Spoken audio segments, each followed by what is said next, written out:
드디어 추미나가 직진했습니다. 그동안 외래 진료를 할 때마다 애잔한 눈빛으로 석형이를 바라보던 추미나. 기회만 호시탐탐 노리던 추미나는 드디어 석형이에게 자기 마음을 털어놓았습니다. 이야기하는 과정이 너무 웃겼죠? 미나의 고백을 잘 들여다보면 정말 재미있는 구석이 한두 군데가 아닙니다. 쉽지만은 않겠지만 저는 미나의 고백이 성공할 것 같습니다. 제 눈에는 이미 석형이가 미나를 마음에 두고 있었던 부분들이 몇 가지 포착되었거든요. 눈이 날카로운 우리 구독자님들께서도 찾으셨겠죠? 이미 미나에게 마음이 있는 우리 석형이.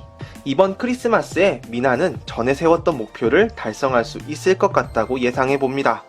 게다가 이 고백 장면은 응답하라 시리즈를 N차 시청한 애청자 입장에서 마치 데자뷰를 보는 듯한 느낌도 있었습니다. 지금부터 미나의 고백 장면을 살펴보며 숨어있는 재미를 찾아보고 전작의 어떤 장면과 닮아 있었는지 비교 분석을 해보도록 하겠습니다.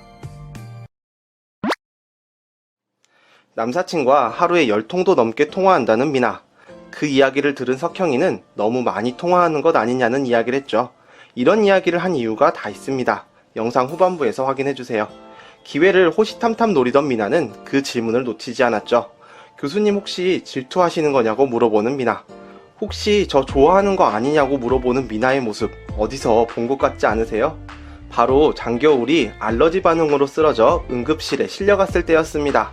눈을 뜨자마자 폰을 확인했는데 정원이의 문자가 와 있었죠. 그때 장겨울이 추미나를 붙잡고 한 말. 저 좋아하는 거 맞죠? 지금의 추미나는 그때의 장겨울을 닮아 있습니다. 아, 정말 매력적인 이 두 레지던트들을 어쩌면 좋나요? 미나가 일부러 의도한 것은 아니지만 지금 이 상황은 익준, 송화, 겨울정원 커플과 비슷한 점이 있습니다. 바로 질투심이 계기가 되었다는 점이죠. 익준이는 치홍이를 견제했습니다. 송화를 좋아한다고 분명히 말하던 치홍의 말을 슬쩍 모른 척했죠. 그리고 송화와 함께 있을 때는 언제나 익순이를 갖다 붙이던 익준이.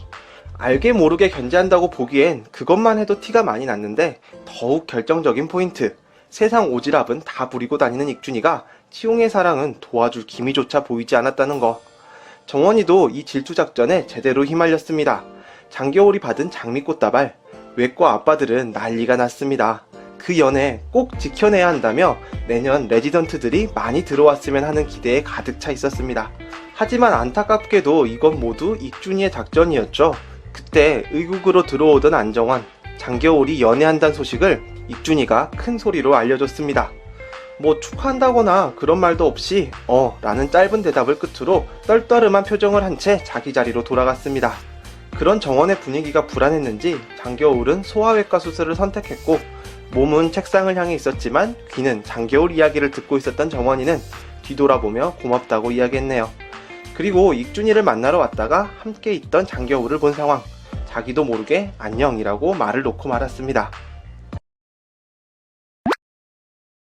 이들과 마찬가지로 우리 곰곰이들도 질투를 먹으며 서로 애정을 키워왔습니다. 자세히 살펴보면 서로에 대한 애정과 다른 사람에 대한 질투가 보이는데요. 그 시작은 추미나였죠. 문혜아 출산 때 양석형의 배려심에 마음을 빼앗긴 추미나. 그 전에 오해했던 것에 대해 미안한 마음을 갖게 되었고 출산 후 진심으로 산모를 위로하는 석형의 모습에 감정이 듬뿍 담긴 눈으로 바라봤습니다. 크리스마스에 첫 키스를 하기로 맘먹은 추미나는 이번에 고백하겠다고 다짐했습니다. 석형이가 나가는 모습을 보고 그 뒤를 쫓았는데 하필 그날은 태건오페럴 양회장의 내연녀 김태연이 양회장과 석형이 엄마의 이혼을 종용하기 위해 석형을 찾아왔던 날이었죠. 회장 내연녀답게 화려한 모습이었습니다.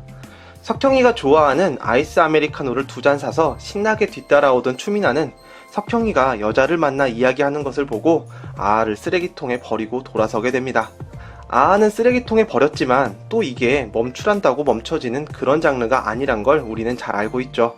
외래 진료 시간, 이전 2번의 유산 경험이 있던 산모를 진료하는데 걱정하던 산모에게 석형이는 너무도 아무렇지 않게 습관성 유산이라고 이야기를 합니다. 열받은 추미나의 표정. 아무렇지 않게 진료를 이어가는 석형이에게 산모는 자기 같은 병을 가진 환자를 많이 보셔서 이 정도 병은 병도 아니냐고 물어봤습니다. 다시 봐도 뭉클한 석형이의 반응. 딱 이 표정으로 이야기합니다. 유산이 왜 병이에요? 유산은 병이 아니며 누구에게나 생길 수 있는 일이라고 설명해주면서 산모님은 잘못한 게 하나도 없다고 이야기해줬죠. 추미나의 마음이 사르르 녹았습니다. 기분이 좋아진 추미나는 점심을 쏘기로 했습니다. 그리고 슬쩍 석형이와 단둘이 앉았습니다. 다시 도전. 지난주 야외 정원에서 만난 네이비색 레이스 원피스 누구냐고 단도직입적으로 물어보는 추미나. 그 여자는 태건어페럴 양태형 회장 상간녀라는 대답을 듣고 추미나는 깻잎을 살포시 눌러 마음을 표현했죠. 질투는 미나의 마음을 한층 더 깊게 해줬습니다.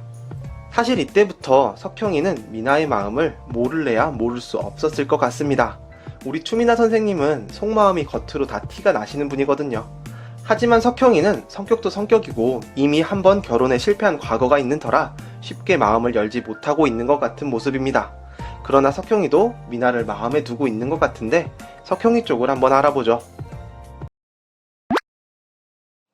석형이는 어딜 가든 추미나를 끼고 다닙니다.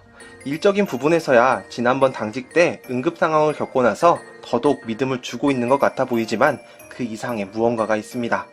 캐치하신 분들도 계시겠지만 석형의 마음이 가장 도드라지게 눈에 띄었던 장면은 천명태 교수의 결혼 이야기를 하던 때였습니다. 멀리서 준환이가 걸어오는데 그 뒤에 있는 도재학에게 엄청 반갑게 인사하는 익준이. 도재학도 익준이를 매우 반가워합니다. 준환이는 익준이가 재학이하고도 친한 게 신기합니다. 당연하다는 듯이 대답하는 익준이. 익준이는 신경외과 드래곤하고도 짱친이라고 합니다. 정작 드래곤이 누구인지 모르는 송아. 드래곤은 용성민의 별명이었죠. 송아는 설마 산부인과도 있느냐고 물어봅니다.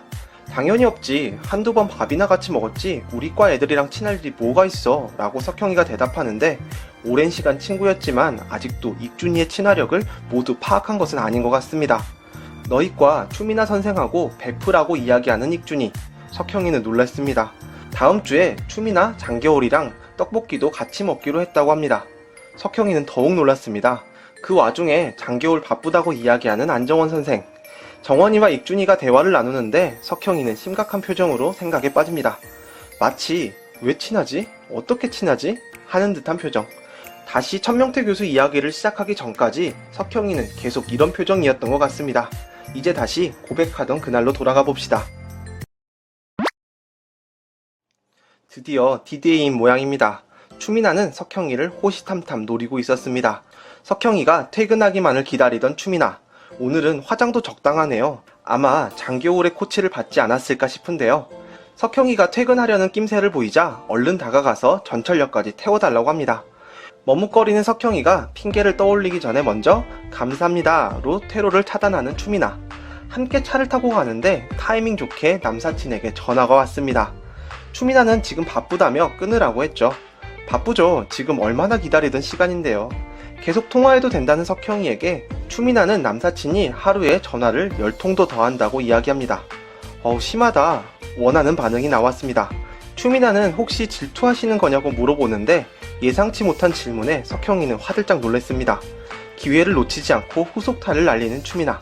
크리티컬이 뜬 석형이는 정신이 혼미하지만 일단 아니라고 부정해봅니다. 하지만 석형이의 의사 따윈 크게 중요하지 않습니다. 추미나는 자기 마음을 직접적으로 표현했습니다. 전철역에 내리면서 마지막까지 추미나는 퇴로를 차단했습니다. 추미나의 기습 고백, 어디선가 본 것 같은 느낌 혹시 느끼셨나요? 저는 이 추미나의 고백에서 응답하라 1997의 성시원의 고백 장면이 떠올랐습니다. 윤재와 시원이는 유정이의 아버님이 돌아가셔서 부산에 내려가던 길이었죠.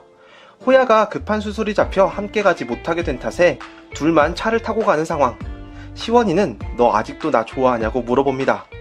고3 시원이 생일날 친구를 날린 후 몇 년 동안 시원이를 피해왔던 윤재. 자기를 좋아하냐는 시원이의 물음에 너는 어떠냐고 반문하는 것으로 대답을 피해봅니다. 친구가 아니라 남자로 좋아한다고 답하는 성시원. 나 좋아하냐고 밑밥을 깔았다가 기습 반격처럼 훅 들어오는 고백이 사람 설레게 만들었던 응칠 고백 장면이었습니다. 이런 연출을 의도한 것인지는 모르겠지만 저는 이 장소와 상황 그리고 대화의 흐름이 많이 닮은 느낌을 받았습니다. 그렇다면 추미나의 고백은 어떻게 될까요? 윤재 시원이처럼 커플로 이어지게 될까요? 저는 이 곰곰이 커플이 잘 되기를 바라지만 자세히 들여다보면 곰곰이 커플도 겨울 정원만큼이나 갈 길이 멀게 느껴집니다. 우선 석형이의 가정환경. 양 회장이 대동맥박리로 병원에 실려왔죠. 석형이와 준환이가 최선을 다했는데도 양 회장의 상태를 장담하기 어렵다고 했습니다. 스스로도 콩가루라고 표현하는 가정 환경에 석형이 본인도 이미 한번 다녀온 상황. 누군가 사람을 만나고 사랑을 하고 다시 함께하는 미래를 꿈꾸는 것이 석형이에게 쉽지만은 않을 것 같습니다. 하지만 먼 길을 돌고 돌아 고백한 익준이처럼 결국에는 이루어질 것이라 응원하고 예상합니다. 지난번 응급수술 이후 따로 이야기를 나눴던 석형이와 미나. 나는 똑똑하고 머리 좋은 사람보다 책임감 있는 사람이 좋아. 남사친 전화만 해도 질투하냐고 오해하는 미나에게 이 말은 거의 고백처럼 들렸을 것 같습니다. 그때 석형이는 택시를 타고 오면서 몇 번 빨간 신호에 걸렸는데 산모가 잘못되는 것도 걱정했지만 그때마다 환자를 잃으면 추미나가 산부인과를 그만두게 될까 걱정했다고 이야기했습니다. 석형이는 이미 미나를 많이 아끼고 있습니다. 그리고 그게 단순한 호감만은 아닌 것 같은 느낌이에요. 하지만 극복해야 할 벽이 있는 것도 사실입니다. 직진하는 추미나 선생이 곰 같은 추진력으로 그 벽을 시원하게 다 때려 부수고 오래 세웠던 목표를 달성했으면 좋겠습니다. 또 뵙죠.